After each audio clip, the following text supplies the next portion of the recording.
Hello humanity, my name is Ukulele, and today I wanted to share a short story with you guys, The Watch. They had been sitting at their small kitchen table for 12 minutes and 34 seconds, crammed in so little a space.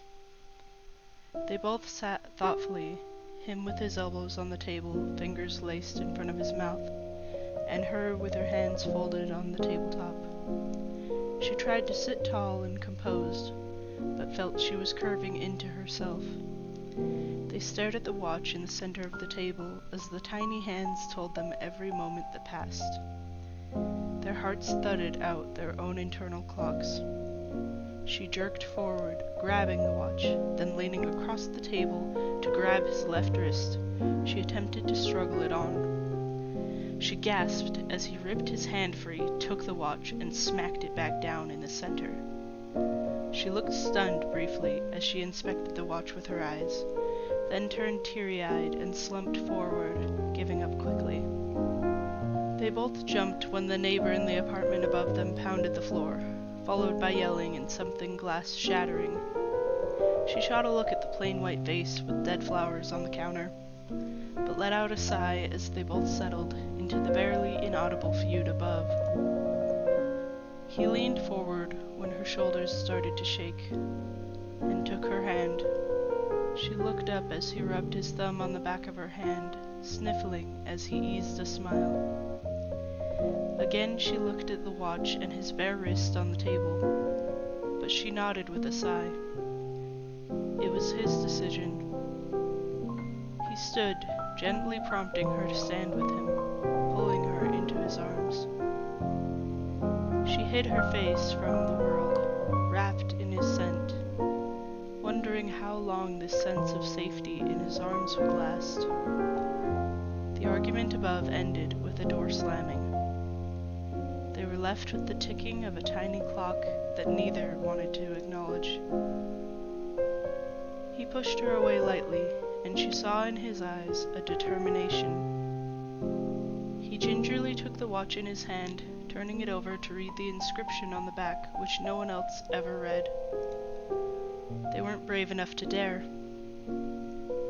The inscription read, "Property of J.T.J., only child of Earl F.J. of the 92nd Battalion." It was against the law to remove the watch all men were required to wear, which monitored their brain waves, heart rate, skin temperature, and location, and possibly more which they weren't told.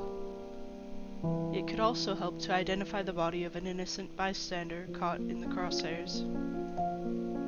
It sent out a silent signal to one of the armies converging just outside in the street.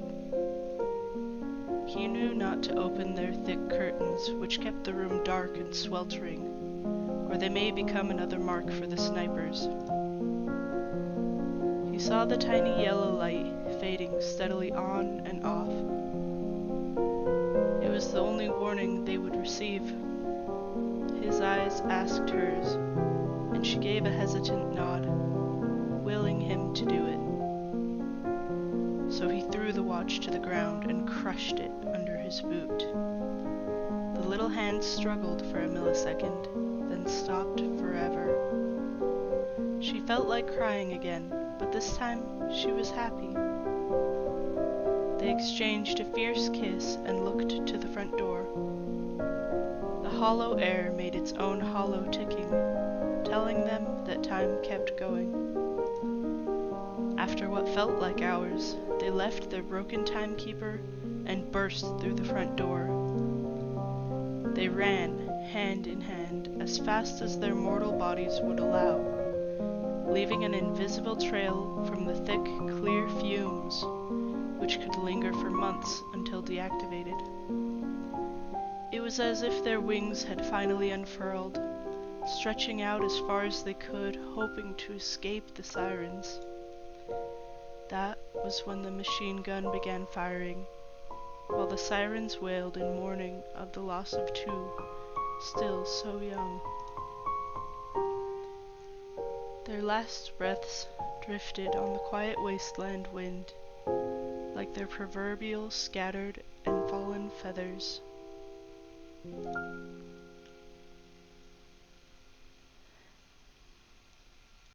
Thanks for joining me today. I hope you guys enjoyed the story, and I will see you all again soon.